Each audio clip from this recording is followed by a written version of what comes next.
योग का मार्ग खुद से जुड़ने की एक यात्रा है, एक संकल्प है और एक साधना है। तो इसलिए ये आसान तो नहीं होगी। हमारी साधना के सामने कई अदृश्य बाधाएं होती हैं जो हमें खुद से जुड़ने से रोकती हैं।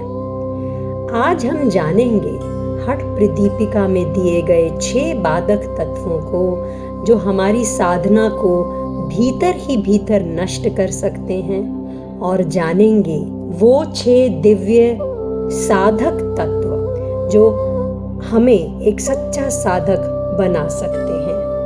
स्वामी स्वात्माराम जी कहते हैं, अत्य आहार प्रयायश्च प्रजल्पो नियम अग्रह जन संगश्च लौल्यम च षड्भ योगो विनिश्यति।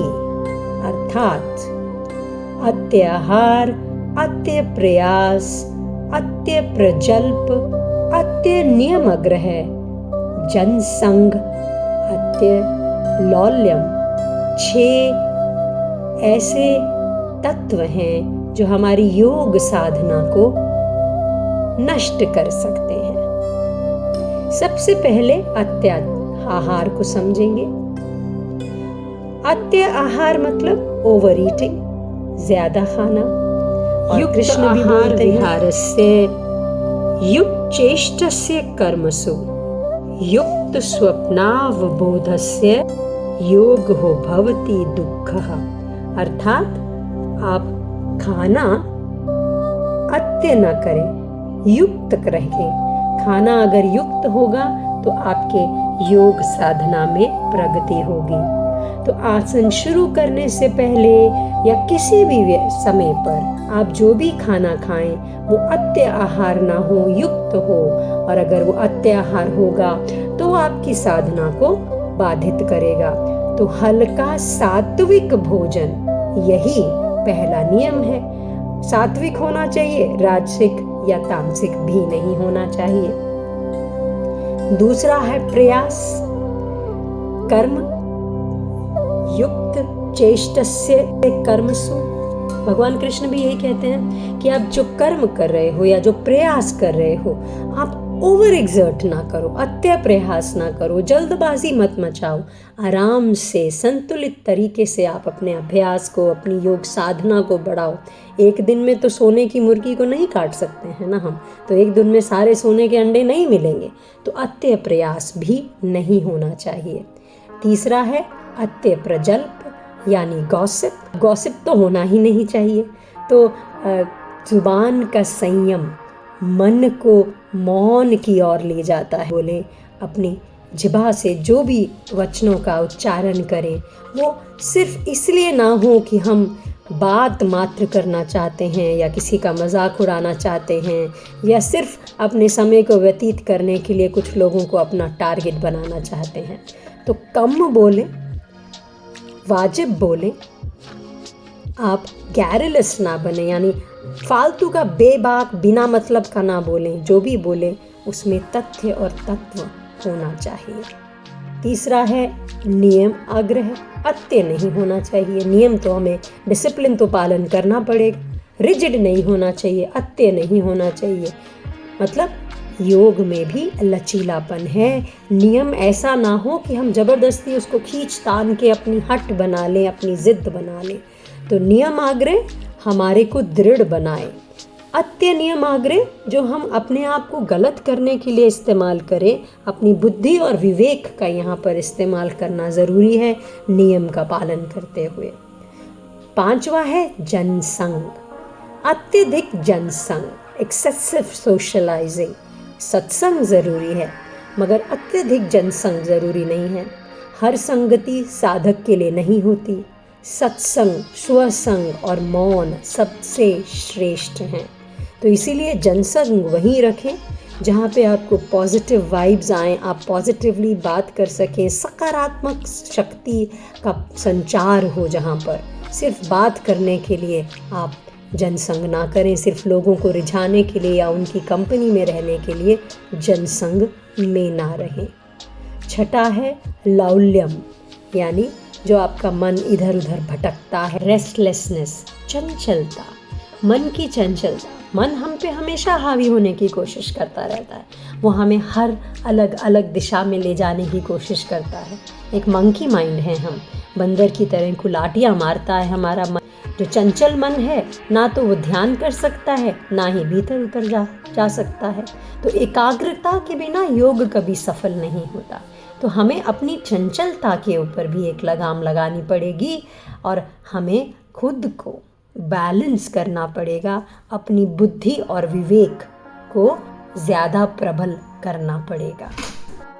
तो ये 6 दोष या बाधक तत्व हैं जो योग को और हमारे शरीर को, तो ये 6 बाधक तत्व हैं जिनसे हमें बचना चाहिए और ये हमारी योग साधना को खंडित कर सकते हैं। तो अगर हमें योग साधना को स्थिर, सफल, अपनी यात्रा को खूबसूरत बनाना है और अपने भीतर उतरना है, तो इन 6 दोषों से बचना होगा। उत्साह, साहस, धैर्य, तत्व ज्ञानश्च निश्चयात् जनसंग परित्यागात् षडिव योगो प्रसिद्ध्यति। अब 6 साधक तत्व हैं, द वंस जो हमें आगे लेकर के जाते हैं। सबसे पहला है उत्साह, एंथुजियाज्म। हमारे अंदर एक उत्साह होना चाहिए किसी भी चीज़ को करने का, हर दिन एक नया उत्साह, और यही साधक का पहला दीपक है। हमें अगर उत्साह होगा तो हम अच्छे तरीके से जोश के साथ अपनी निरंतरता से अपने योग का पालन करते रहेंगे। उत्साह होना चाहिए। तो सबसे पहले उठते ही मुस्कुराइए कि आप साधना के पथ पर हैं। फिर साहस होना अति आवश्यक है। कभी ध्यान में अंधेरे आए, डर भी लगेगा, लेकिन रुकना नहीं है, क्योंकि ध्यान करते हुए बोलते हैं ना, आपको कुछ ना कुछ ऐसा दिखेगा कि आपको डर लगेगा। तो आपको क्या करना है? डरना नहीं है। कठिनाइयों का सामना करने का साहस ही साधक को मजबूत बनाता है और वहीं साधना गहरे स्तर तक जा सकती है। तीसरा है धैर्य। एक दिन में तो सब कुछ मिलने नहीं वाला है, तो योग में जल्दी का परिणाम हमेशा इच्छा करना ये विनाशक होता है। सब्र का फल मीठा होता है। शनैः शनैः धीरे धीरे दीर्घ काल। महर्षि पतंजलि कहते हैं, स तु दीर्घ काले निरंतर सत्कार सेवितो दृढ़ भूमि। तो धैर्य से काम होगा। योग समय लेता है, ये एक साधना है, ये लंबा मार्ग है। चौथा है तत्व ज्ञान, यानी सही अंडरस्टैंडिंग। अगर हमारी अंडरस्टैंडिंग में कुछ त्रुटि होगी तो कहीं ना कहीं कुछ गड़बड़ हो जाएगा। तो शरीर, मन, आत्मा, प्राण, चित्त, समाधि आदि का स्पष्ट ज्ञान होना जरूरी है। और ज्ञान के बिना साधना सिर्फ एक शारीरिक व्यायाम बन जाएगी और उसमें वो दृढ़ता और उसके अंदर वो गहराई नहीं आ पाएगी। तो इसलिए ज़रूरी है सच्ची प्रगति के लिए हर चीज़ को अच्छे से समझना। फिर है दृढ़ निश्चय। हमारे अंदर दृढ़ निश्चय होना चाहिए किसी चीज़ को करने के लिए। अब बाधक तत्व में बोलते हैं ना, नियम आग्रह ज़्यादा नहीं होना चाहिए। अगर कुछ गड़बड़ है तो उसको थोड़ा चेंज कर लो, फ्लेक्सिबल रखो, मगर निश्चय तो दृढ़ होना चाहिए ना। एक दिन किया, एक दिन छोड़ दिया, ऐसा तो नहीं हो सकता है ना। तो रोज रोज थोड़ा करो, मगर एक नियमित तरीके से करो। मन में बार बार बदलने की प्रवृत्ति नहीं होनी चाहिए। जो भी करना है ज्ञान कर से परिपूर्ण हो और ध्यान पूर्वक किया जाए। आसन है, प्राणायाम है, ध्यान है और यम नियम तो सबसे पहले बहुत ज़रूरी हैं। तो दृढ़ निश्चय से हर कार्य को किया जाना चाहिए।